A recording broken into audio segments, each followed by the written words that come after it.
पिछले 5 साल के अंदर सेंट्रल आर्म्ड पुलिस फोर्सेस के अंदर 650 से भी ज़्यादा सुसाइड और 50,000 से भी ज़्यादा रेसिग्नेशन। ये नंबर्स नहीं है, ये हमें बताते हैं कि सेंट्रल आर्म्ड पुलिस फोर्सेस के अंदर कुछ इश्यूज चल रहे हैं। बहुत सारे लोग बोलते हैं कि इसके पीछे का कारण है मेंटल हेल्थ का होना या फिर मेंटल हेल्थ खराब होना। डेफिनेटली कुछ स्टेप्स भी लिए जा रहे हैं, पर इस मुद्दे को बहुत ही गंभीरता से लेने की ज़रूरत है, क्योंकि हमारे देश की सिक्योरिटी हमारे लिए प्राइम कंसर्न है। तो आइए जानते हैं आज के वीडियो के अंदर कि ये चीज़ के पीछे के कारण क्या हैं। देखो, अगर हम बात करें हमारी सेंट्रल आर्म्ड पुलिस फोर्सेस की, तो यहाँ पर आपका सीआरपीएफ हो गया, आपका border security force, ITBP Indo Tibetan border police जिसको बोलते हैं, आपके एनएसजी इसके अंदर आगे, सीमा सशस्त्र बल हो गया, असम राइफल हो गया और साथ ही साथ सीआईएसएफ, ये सारे इसके अंदर हमें देखने को मिल जाते हैं। अगर हम थोड़ा सुसाइड की बात करेंगे ना, तो आपको देखने को मिलेगा कि अगर हम पुरुषों की बात करते हैं तो 1 लाख के अंदर ना ऑन एन एवरेज 8.9 जो पुरुष होते हैं वो यहाँ पर सुसाइड रेट हमें देखने को मिला है। स्पेशली अगर बात करूँ ना, जो एजुकेटेड मेल्स की बात कर रहा हूँ यहाँ पे, ये है एवरेज। पर अगर आप देखोगे हमारे जो सीएपीएफ के अंदर, तो ये नंबर 13 से भी ज़्यादा हो जाता है। तो यानी कि कहने का पॉइंट था कि जो नंबर 9 से भी कम है बाकी पुरुषों के लिए उस एज के अंदर, सीएपीएफ के लिए ये नंबर 13 तक पहुँच गया। तो डेफिनेटली नंबर बहुत ज़्यादा है। साथ में अगर आप देखोगे कि कितने सीएपीएफ के अंदर जो हमारे जवान हैं उनके कितना लोगों के द्वारा सुसाइड किया गया है, तो आप देख पाओगे कि लगभग हर साल 130, 140, 150 इस तरह से नंबर हमें यहाँ पे देखने को मिलता है। तो जैसा मैं बता रहा था ना, पिछले 5 साल के अंदर 650 से भी ज़्यादा सुसाइड हुए हैं, तो वो इन्हीं 5 नंबर्स का यहाँ पे हमें सम देखने को मिल जाएगा। इसके अलावा अगर आप ये देखोगे कि कितने लोग एक्चुअल में यहाँ पर छोड़ कर जा रहे हैं हमारी डिफरेंट सीएपीएफ को, तो यहाँ पर ये नंबर तो बहुत बड़ा है। मैंने जैसा बताया ना, 50,000 से भी ज़्यादा जो हमारे जवान हैं उन्होंने सीएपीएफ छोड़ के गए हैं अपनी अपनी, जहाँ पर भी थे, चाहे बीएसएफ के अंदर थे या जहाँ भी। वहाँ आप देख सकते हो कि हर साल 11,000, 9,000, 10,000 इस तरह के आंकड़े हमें पिछले 5 साल के अंदर देखने को मिले हैं। अब इसके पीछे के कारण बहुत सारे हैं। जैसे फॉर एग्जाम्पल, काफ़ी सारे लोगों ने ऐसा बोला कि उनको कुछ ना कुछ स्ट्रेस फील होता है।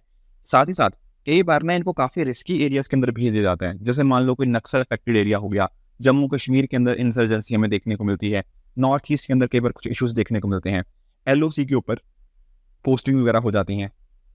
तो ये जब लंबे टाइम तक उनको वहाँ पे डिप्लॉय किया जाता है, तो उनकी मेंटल हेल्थ के ऊपर इसका बुरा प्रभाव हमें देखने को मिलता है।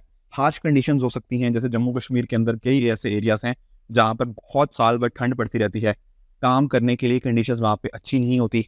साथ में अपनी फैमिली से दूर होने की वजह से भी इनको थोड़ा एक डिस्ट्रेस्ड फीलिंग आती है, तो वो भी इश्यूज इनके साथ हो जाते हैं। कई बार इनको जितनी छुट्टियां मिलनी चाहिए वो छुट्टियां भी प्रॉपरली नहीं मिलती। तो इस तरह से ना एक जो स्ट्रेस की कंडीशन होती है वो बढ़ती जाती है। तो ये तो पर्सनल इश्यूज तो हैं ही, और साथ ही साथ इनके पास फायर आर्म का एक्सेस होता है, ठीक है, अपने पास बंदूक वगैरह होती है। तो इस वजह से ना जब उनके दिमाग के ऊपर इतना ज़्यादा स्ट्रेस हो जाता है, तो अपनी बंदूक के माध्यम से ही वो अपना सुसाइड मतलब वो अटेम्प्ट कर लेते हैं। तो ये सारी चीज़ें हमें यहाँ पे कुछ इश्यूज यहाँ पे देखने को मिल जाती हैं। उसी के साथ ना अगर देखो मैं बात करता हूँ, जैसे आप बॉर्डर सिक्योरिटी फोर्स की बात करो, ठीक है ना, तो बीएसएफ जानते हो जो हमारे लाइन ऑफ कंट्रोल हो गया, वहाँ पर हमें देखने को मिलती है। तो बीएसएफ के कुछ जवान ऐसे हैं जिनको ना बहुत लंबे समय तक वहीं पर काम करना पड़ता है। तो ऐसे केस में क्या होता है, जब उनको छुट्टियां नहीं मिलेंगी और उसी कंडीशन के अंदर काम करते रहेंगे, तो हमेशा क्या हो रहा है ना, पोस्टिंग उनकी हमेशा चैलेंजिंग ही है। आर्मी के अंदर क्या बताया जाता है कि कुछ आप अगर चैलेंजिंग पोस्ट के ऊपर जाते हो, तो कुछ समय के लिए ना आपको एक पीस पोस्टिंग दे दी जाती है, ताकि आपने चैलेंजिंग काम करके आओ, थोड़ा सा शांति में वाले एरिया में काम करो, फिर वापस से आप चैलेंजिंग की तरफ जा सकते हो। पर बीएसएफ में काफ़ी बार ऐसा देखने को मिला है कि इस तरह की कंडीशन नहीं देखने को मिलती, कि पूरा टाइम ही उनको कहीं ना चैलेंजिंग कंडीशंस के अंदर ही काम करना पड़ता है। बाकी देखो, अगर आप नोटिस करोगे सीआरपीएफ की अगर आप बात कर रहे हो, सेंट्रल रिजर्व, तो सीआरपीएफ के अंदर हमें देखने को मिलता है कि इनका काम बहुत डाइवर्स होने लग गया। काम इनका क्या है, कहीं ना कहीं इंटरनल सिक्योरिटी को मैनेज करना, पर साथ ही साथ इलेक्शंस के टाइम के ऊपर भी इनको दिन रात काम करना पड़ता है, कि सुबह से लेकर रात तक पूरा काम करो। इसके अलावा भी कई बार जैसे कुछ ना कुछ हमारे मेले होते हैं, कुछ या फिर कुछ फेस्टिवल आ जाते हैं, जैसे फॉर एग्जांपल गणेश चतुर्थी की बात कर सकते हैं महाराष्ट्र के अंदर, रथ यात्रा जैसे होती है उड़ीसा के अंदर, तो वहाँ पर भी लॉ एंड ऑर्डर को मेंटेन करना कई बार इनके हाथ में आ जाता है, क्योंकि हमारी स्टेट्स के जो पुलिस होती है ना, उनके पास कई बार उतनी पावर, मैन पावर नहीं होती।